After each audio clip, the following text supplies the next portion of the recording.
Hello everybody, and welcome again. It's myself, Paddy Flood, here from the Officer Development Committee, and I'm joined this evening by Kevin O'Donovan, the Administrator in Cork GAA, and by two club stalwarts from Bishopstown. We have Suzanne O'Sullivan, and from Blarney we have Stephen O'Brien. And this evening we are going to be looking at the Rebel Bounty. Maybe Cork have been a little bit quieter on the fields and around Croke Park in recent years, but there's something stirring usually when people go quiet, and certainly that's the evidence that we've got this evening. Really good structures put in place in Cork at club and county level to provide sustainable funding for the club and for the county, and that all falls under the banner of the Rebel Bounty. For the rest of us up to now, Kevin, when we think of bounty, you're looking between the Twix and the Mars.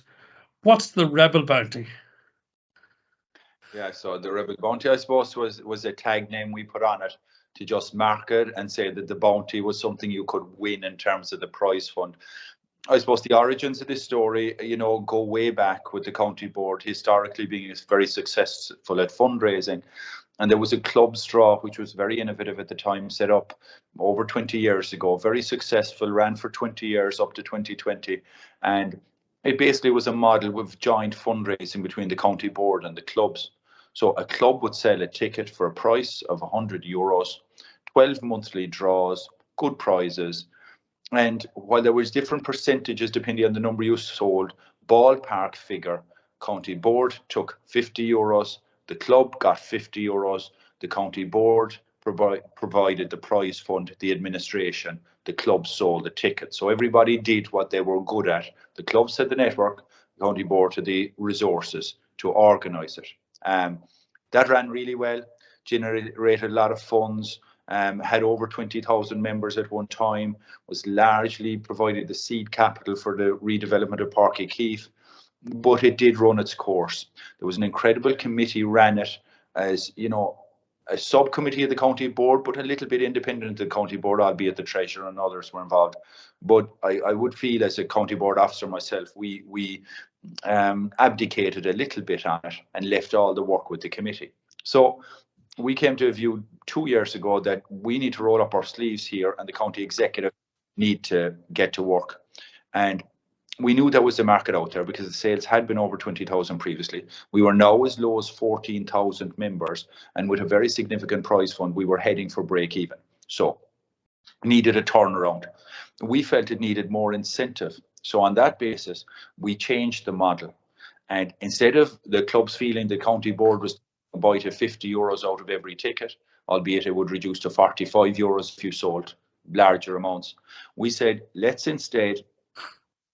And sorry, the other part of this was, it was voluntary participation by every club. They didn't have to participate. You could sell as many as you want to, as few as you want to, with some clubs selling a lot, carrying the load, and other clubs totally disengaged. No matter what the board would do to canvass and activate clubs, my club included, we became very much involved in club lottos where we could feel the money, keep the money, count the money, and the county board not getting a slice of the action. So many of us are familiar with that scene around the country, Kevin, yeah. So, but that's not really long term. The county committee is the clubs, so we should never be split like that. So we took a few quick decisions. Number one, we need to incentivise it. We thought a better model would be give a club a quota of tickets whereby the county board would get 100% commission on early sales and the club would get 100% commission on subsequent sales. Straight away that incentivised it. The clubs sell their quota number of targets. Every ticket after that, they get 100% commission. We provide the prize fund. We cater for the risk and so on. We felt it would reward the clubs that were promoting the draw and it would penalise the clubs that were not promoting the draw. Because if you sold no ticket, you were still getting the quota. And if you were a senior club, you would owe us a quota of €10,000 for 100 tickets. So you might as well sell 300 of them and make 20,000 for yourself. So that was the model. So effectively, Kevin, after the quota of tickets for each club, depending on their status and size, then after that, everything that they sold went 100% back to the club. Yes. So if a club was selling 400 tickets under the old model, ballpark numbers, they got 20,000. The county board got 20,000. If they sold 400 tickets under the new model as a senior club, they got 30,000. The county board was capped at 10. So clubs made 10 grand overnight extra from this model. However, a club was selling no tickets in the past. They broke even. There was no impact on their finances. Now, if a senior club sells no ticket, they're still getting a bill from us for the €10,000 quota. So it set a quota on everybody. Now that quota comes as low as 35 and 25 when you're down at junior B and C clubs. It's 55 for junior clubs, it's 70 for intermediate. So we felt it was a very fair model. Now, we know there are clubs with small populations who play high grades and clubs with big populations who play low grades. Yeah. But the best measure of the size of the membership of the club is usually the grade they're in. We couldn't come up with a better model. And from a county perspective, given the fact that the club, the incentive is now back with the club, as the funds that come back to the county, has that increased or decreased under the bounty model? We saw when we were down 14,000, the county board were making about 200,000. We want to make 500,000 out of this. We've shredded our costs. We reduced all our labour. We try to hand as much of the administration and promotion back to the club because we think that's the better model, that the club drives the promotion locally. And our target is to make 500,000. We probably came in at under 400,000 the first year, under 4 the first year, over 4 the second year. So our target was to increase our revenue from 200,000 to in the region of 400,000 to 500,000. So Kevin, that sounds like a real success story from the county's perspective, that you have incentivized the clubs. Hopefully the clubs are happy. We'll hear from the clubs very shortly. And from the county's perspective, we're now seeing that whole emphasis being pushed into the clubs to make this work, but there's benefit for the county. Suzanne, it sounds like a really good deal for club and county, but we have to check in with the clubs now. What value is this adding to your club in Bishopstown? Yeah, thanks, Paddy. Look, it's a fantastic product. It's very easy to sell. We've had no struggle with it in Bishopstown. And one thing that Kevin didn't mention is that the key to it for us as well is that 2 names can go on each ticket. So it can be, the price can be spread out between 2 family members or 2 friends. And that definitely helped in our situation, especially with adult players. The value to the club is just, look, you can't put it into words really. I mean, we've done very well with it. We would have had a high numbers in the old GAA draw. So they would have carried over to the bounty draw. And then we just really, really have pushed it the last 2 years, especially this year. We've really gone hard at it. So, it's our only fundraiser, Paddy. That's all we're doing. And that's the key that we're getting out to all members. We won't come after you for the rest of the year. We're not running Strictly Come Dancings. We're not doing, white collar boxing or bag packing in supermarkets. This is it. So, that's hard for a lot of us to believe. You see, that's the clubs that are selling their lottos, doing all their fundraising, having all their concerts, etc. This is the main fundraiser for the entire year. We do a golf classic similar to Stephen and Blarney. We do a golf classic, but that's different clientele. It's different people who are entering that. They wouldn't generally be members. They'd be local businesses that are coming after that. So it's different people altogether that we tackle for that. So for the members themselves, this is all we ask. That's it. €100. We won't come after you, as I said, for the rest of the year. And I think for what they're getting back for it, the facilities in our own club, the pitches that we have, we've done our Astro, and last year's money went hugely towards our lighting on the Astro, and all that adds up. And it's just so easy to sell it, and it's just fantastic the way that the county board have done it to keep the 100. In our case, where the 100 tickets go back, so 10,000 goes back to the county board. We keep the rest. So we last year, I think we had 525 at the end. So so we're over 40,000 and we have it by the end of March. And that's the key to it. We're not, it's in the bank then. It's done.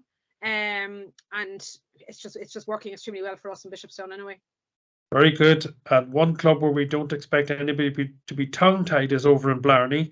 And we have Stephen next. And I'm just wondering, Stephen, we've had that enthusiasm from Suzanne as to how this is working in Bishopstown.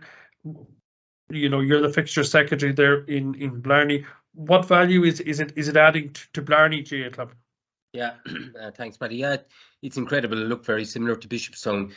We've done very, very well over this with the last 2 years. We've raised in excess of €80,000.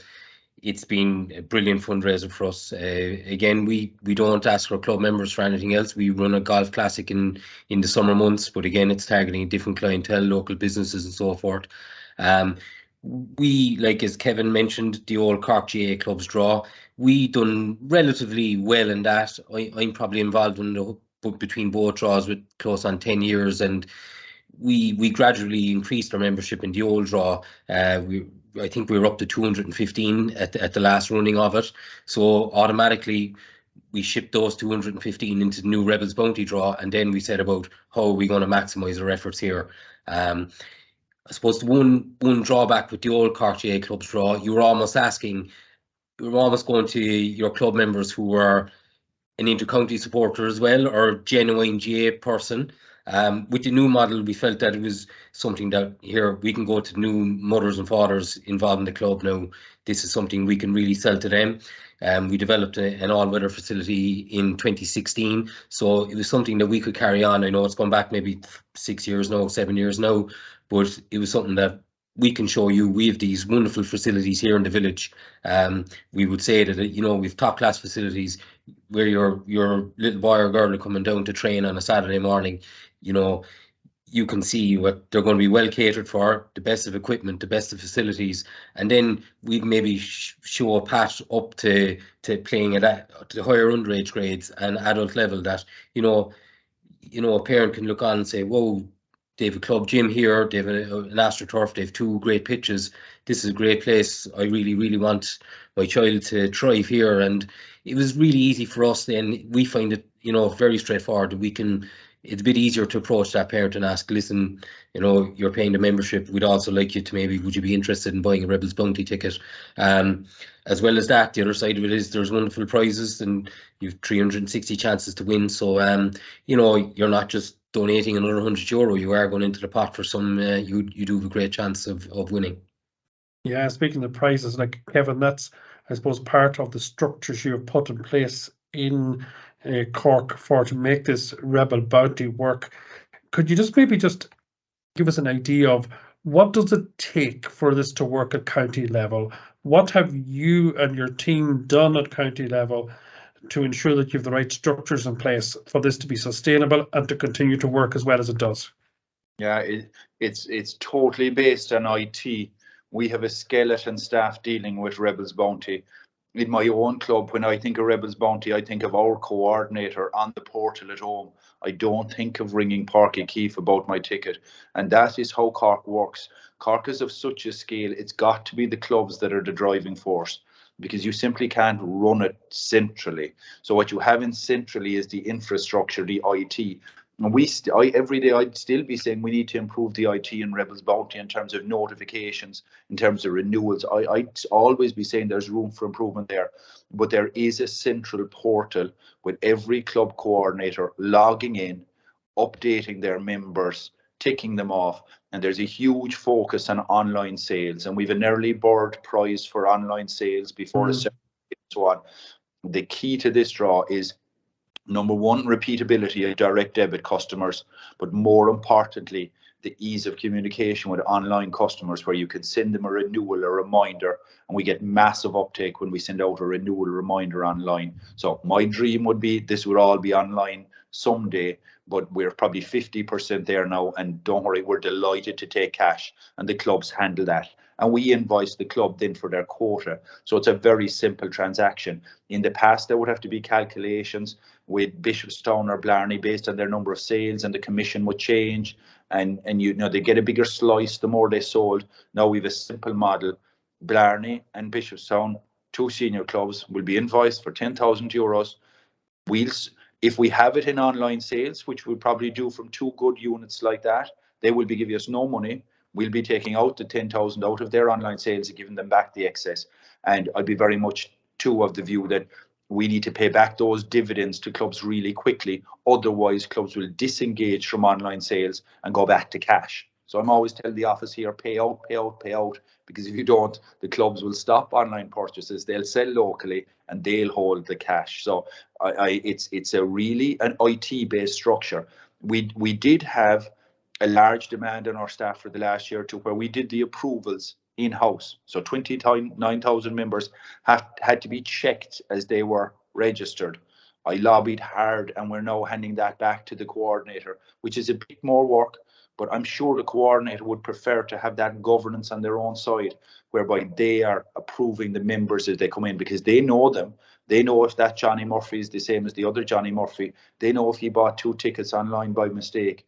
So I'm a huge believer in Cork of critical mass. It's our biggest hindrance when we want to do things quickly, but when the Titanic moves, nothing can move like her. So in that basis, I'm a huge believer that this is the club's draw. When I'm in my own club at home, we're a junior club selling over 400 tickets. I'm always looking at home. We do our own brochure. I'm sure the clubs here do the same. We do our own marketing. Yes, there's a bit of central marketing online and in the Irish Examiner and so on with ads. But if you don't own this locally, as Bishopstown and Blarney do, you're actually facing it as a levy or a tax. So you've seen very much the good side of Rebels Bounty. There's another side to Rebels Bounty. If you don't engage with Rebels Bounty, you're getting an invoice from Cork County Board that you're not going to. So it's carrot and stick there. And Stephen, I'm just listening there. It seems very much like there's this intense, almost like the farmers have silage season in May when the tractors get out and take over. There's a period where there's a lot of work required, a lot of organisation. You might just tell us a bit about what's in place in Blarney to ensure that this maximises, and how do you manage this, what Kevin's talking about, at local level? Yeah, so look, I suppose when the December draw finishes, we get the message out before Christmas. We do an email through our club chairperson email account, emailing all our current draw members, just I suppose firstly wishing them a happy Christmas, thanking them for their annual support, and from that, you will get a few people that will sign up almost straight away. Then I have the database of current members built up, and kind of this year, when the deadline was pushed out to the end of March, we took it easy in January. We said, look, we aren't going pursuing it because other club activities are starting up. The membership drive is starting. So I suppose this is running a little bit in conjunction with the membership drive. But just over the last couple of weeks, we've been, I suppose, going with a club text and also another individual text to all our draw members, reminding them of cut-off dates and reminding them to sign up. Then we do, I suppose, an itemised email then to our club members with their draw number with a link to sign up. And we do get a bounce off that. No, we've our next committee meeting now tomorrow night, so from that point we'll have 3 weeks to go. So you're kind of into the nitty-gritty of it. Then you're into the stage that, right, we do need to start making personal contact now with our members who have yet to sign up. But we're currently in very, very good position. I thought we may be struggling a little bit a few weeks ago, but I expect that we'll have over 300 members by tomorrow night. That leave us, we have a target of 500, leave us for 200 people and 3 weeks to recruit those. We feel that that's very much a target that we can meet. But the next 3 weeks will be hard. There's a core group of about 8 of us, so we'll all have the phone out and be contacting the current draw members, and also working away in trying to recruit new members into it. On any given year, I've kind of seen that you lose kind of between 8 and 10%. So I suppose we need to have a contingency plan to make up for that, because look, if you don't drive and try and recruit new members, you are just throwing money away, really. Already we've kind of identified about 20 people that we are going to divide up now tomorrow night to approach, and I'm sure over the next 2 weeks we'll probably identify a share more. That'll help us. We should help us to meet our target then. Excellent. And that 8 to 10% seems like quite a low rate of not renewing. Suzanne, just in terms of Bishopstown, I was going to ask that question, like how much of the work is based on going back to the well to the same people that are already in the bag versus then pushing it out and extending it and trying to get new people involved? Yeah, well, last year I suppose as I said, we worked on the people we had from the old draw, and we just put it out there. We didn't go too heavy with last year. We targeted each individual playing group and our different different members, I suppose, throughout the club. We didn't go too heavy last year, whereas this year we've changed tact. we're at it in all force. So we have, different to last year, I suppose. I've just finished off there now, just, you know, a paragraph to the adult players to explain to them where their membership goes and why we're looking for this €100 on top of the membership. And I think that's the key to it, especially we're one club and the LGFA and camogie fees are very high that we have to pay out of the membership. And I don't think the players realise what we have to. I think when they think they pay the €160, that the club is keeping the 160. But when you look at it and you break it down between the fees, the associations, you know, the pitch maintenance, the club maintenance, the day-to-day running, there's very little left. So you are literally running a club on trying to fundraise as much as you can. And as I said at the start, to have it at the beginning of the year for us, we know where we are for the rest of the year then. So we are definitely going after much stronger this year, the adult players. And also, I think I mentioned it last week to you, the underage parents who mightn't be members of the club, but their children are, they aren't on our database for GDPR reasons. So we are going after them now, you know, as well, hugely, because, you know, and I suppose everyone is the same. You pay your membership fee to any association, you think that's it, you're done. But there's so much more, that the kids are getting so much more than the €100 they're paying. I mean, if you think about it, €100 for the entire year of all the activities they get from the club, be it, you know, training twice a week, games, pizza parties, all that is covered. So, you know, it's very little money membership rate for that, for your child to have that for the whole year. So that's what we're trying to get out there, that, you know, Excellent, yeah. It's not a huge more task.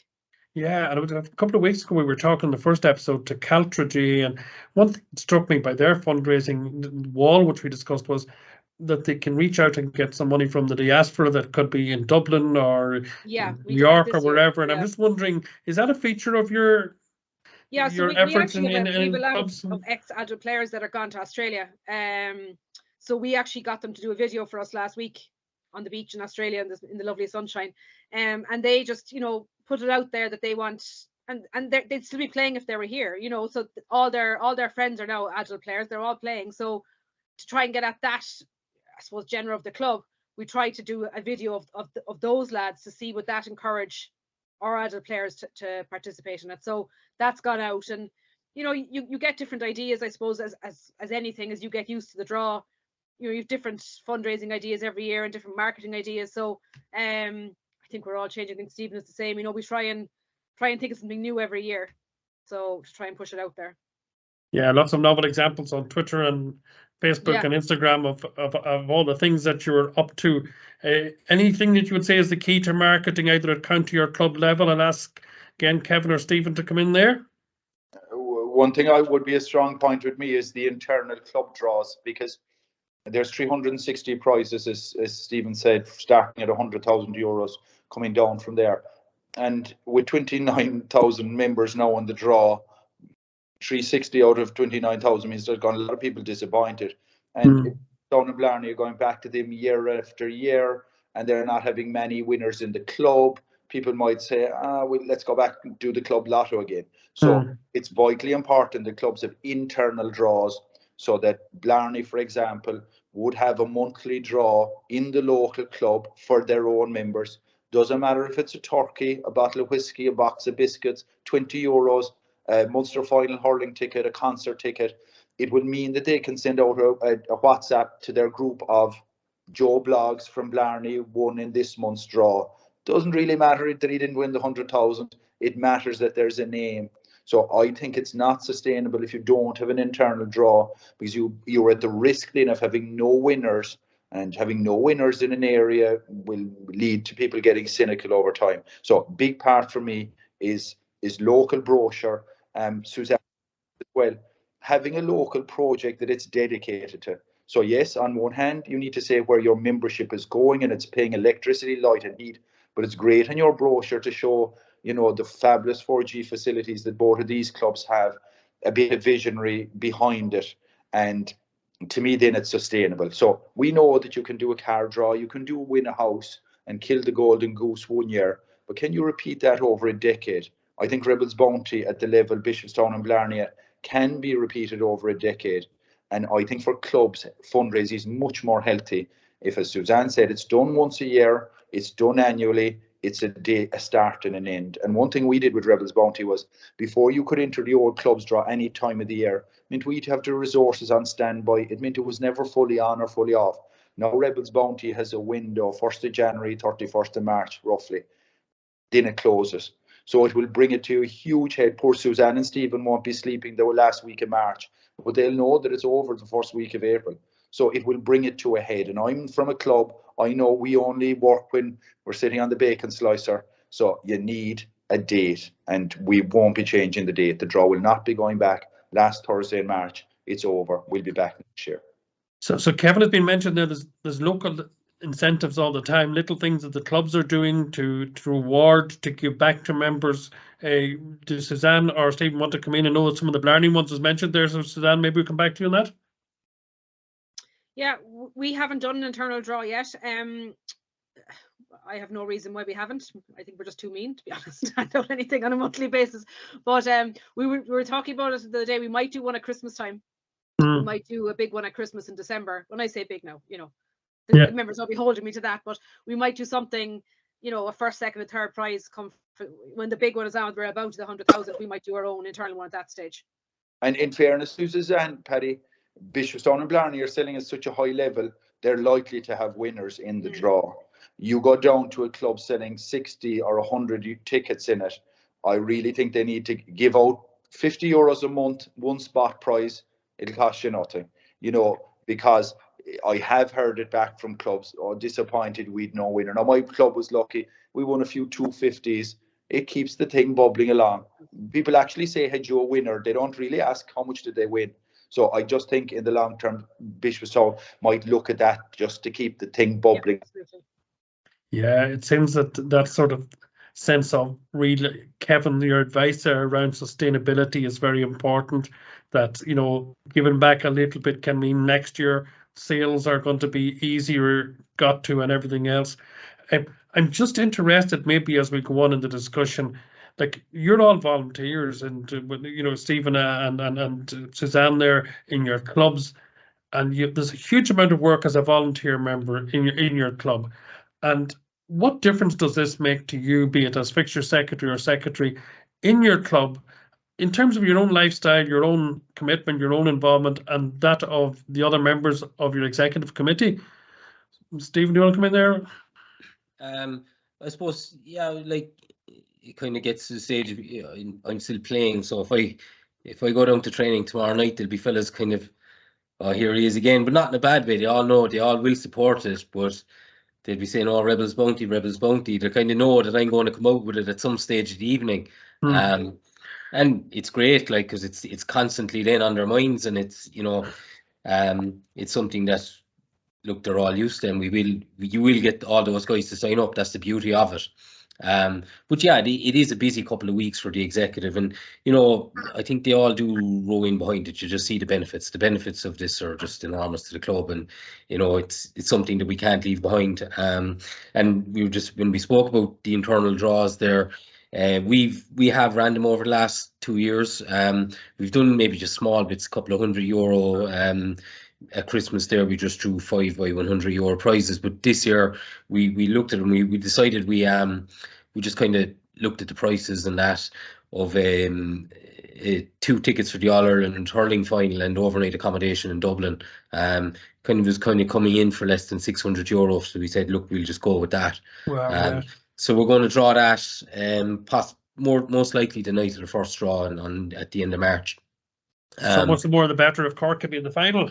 Absolutely. But you know, that's something now that we actually haven't really pushed that, other than it's on the flyers that we're sending around. But in our messages and in our calls going forward for the next couple of weeks, you know, we have that to back up. Say, look, you know, we had 5 winners in the draws last year. You know, we're also doing this internal club draw this year, where there'll be hopefully 500 plus people in it, but you've a great chance of winning an overnight trip to the All-Ireland hurling final.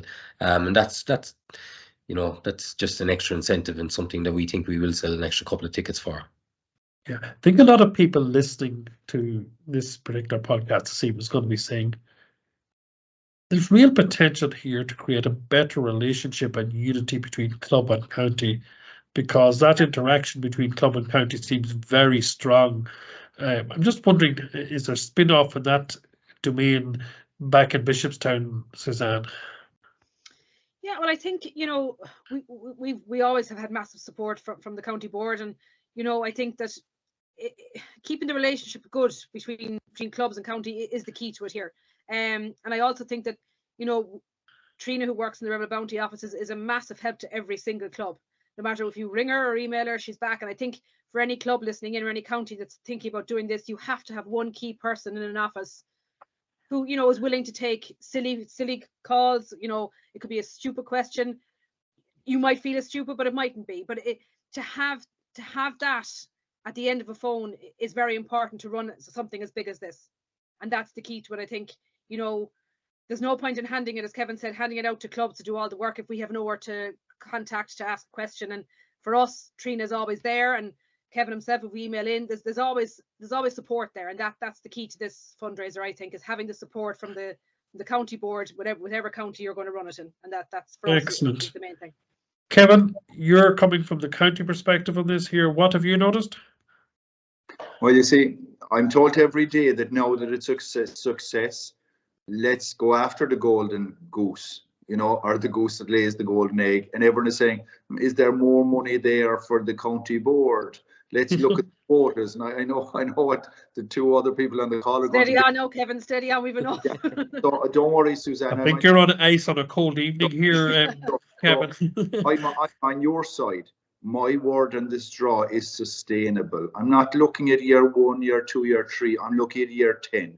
Because we don't have the time or the resources to invent some new draw next year. And I'm sure Suzanne and Stephen don't want to hear that we're doing something else next year. So on that basis, when to answer your question, I'm looking at the sustainable side. And if Blarney and Bishopstown are making a killing out of this, and that would be the word used, that they're making a killing, more power to them. What are Blarney and Bishopstown doing except investing in more resources, more facilities for the boys and girls that are under jurisdiction of Cork County Board? So it's win-win in all fronts. So I don't see it as a tenner for them and a tenner for us.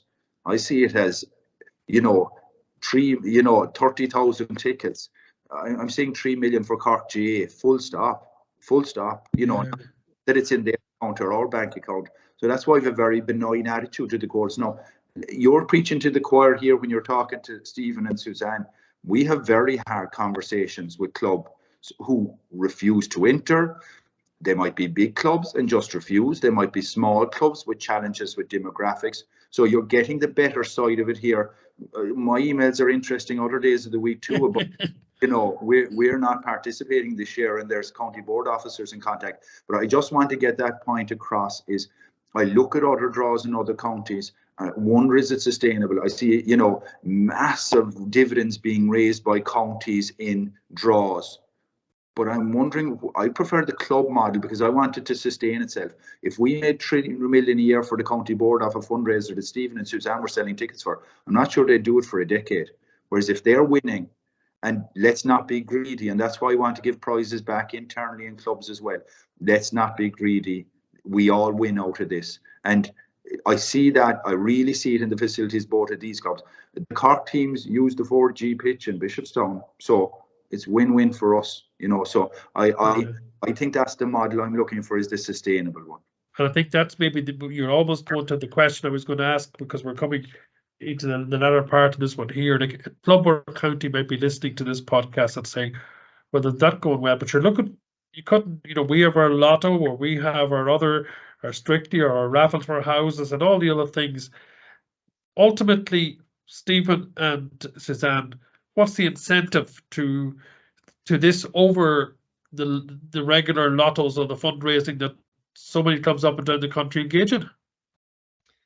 Yeah, we had a lotto up to 18 months ago, and it just wasn't being supported. And I think, as Kevin said, I mean, the best thing about this is that it's over. The selling of it is over in 3 months, and your money is in.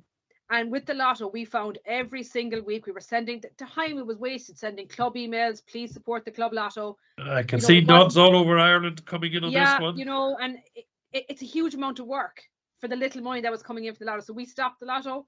You know, we have done Strictly. We did it 3-4 years in a row. You know, we've done the boxing, we've done it all, but nothing can meet the revenue we get from Rebel Bounty, to be honest. Excellent. And how easy it is to get it. And that's the key to it. Very good. Stephen, a final word maybe for the impact over in Blarney. What would your advice and reflections be to the many club officers up and down the country listening in, and maybe chats that will start at county level as a result of this conversation? Yeah, certainly don't be afraid to approach people. Like, that's one thing I found. You know, I can log on now to the portal later tonight and there'll be a name after joining of a parent that's new to the club that'll just completely surprise me. And I'll say it maybe to the chairperson of our Club in Oak section. They say, wow, you know, they seem really interested. It's great to see them sign up to this. So like, it just shows that, you know, if you push this out to all your members, if you push it out to all your connections, you will get a great bounce out of it. It's just, the draw is just, as Suzanne was mentioning, it's so straightforward in your membership drive. You know, it's over at the end of March. People will like, I just see it every day, people just will support it, no problem. So that's one message I'd be giving out. Don't be afraid to approach people about it, in getting involved in something similar or supporting something similar. You will see the results. Yeah, I think the message is that this is hard work, it requires structure, it's intense for a period of time, but it really harnesses the goodwill of many members of the community, the parents, everybody else. It harnesses the diaspora out there, and it's given real tangible. It's great to hear just from all sides as to the benefits that are there. I think Kevin has warned us there'd be little challenges along the way. Certain clubs will have different attitude towards it, etc. But ultimately, you put a really sustainable funding model in place in Cork. And we're very indebted to the three of you for coming along this evening and having the conversation and sharing. And I'm sure on the portal, some other resources around the Rebel Bounty will be available there on the portal for you to take a look at. Just to look at the structure, look at how it works, and real conversation to be had up and down the country about how aspects of the Rebel Bounty could be adapted in any county. Thanks a million to Stephen O'Brien, to Suzanne O'Sullivan, and to Kevin O'Donovan for joining us here on the second episode of our GAA podcast.